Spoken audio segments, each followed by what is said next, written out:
धर्मेन्द्रों फिका पड़े बजंत अपराजिता राज्य में बढ़ला धर्मेन्द्रों पत्यारा फिका पड़े अपराजिता बजंत बीजेपी मान रखीदेला हरियाणा फलाफल हरियाणा रे हैट्रिक विजय पर एवं बीजेपी को मिली पुणी एक बड़ सफलता किछि मास तले समाप्त होइतबा ओडिशा विधानसभा निर्वाचन में बीजेपी विजय रे एक बड़ भूमिका निभाइतबा धर्मेन्द्र प्रधान को नहीं जातीय गणमाध्यम रे एबे बड़ चर्चा हेउछि।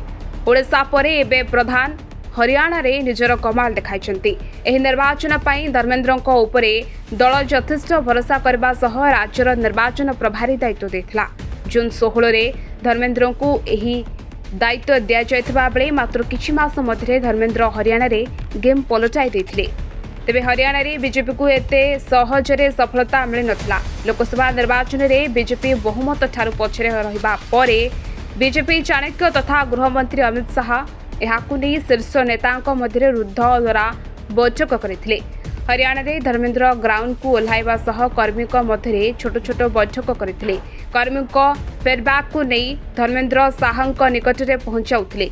रोहतक कुरुक्षेत्र और पंचकुला रे धर्मेन्द्र शिविर स्थापना करथिले।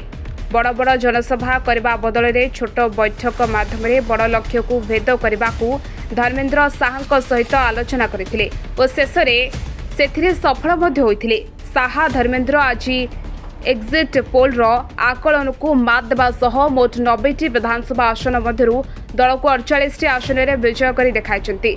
अन्य पक्षरे कांग्रेस कड़ा टक्कर देथिले हैं 37 आसन में सीमित रहि जायतिला। Bureau report RRS 24 news.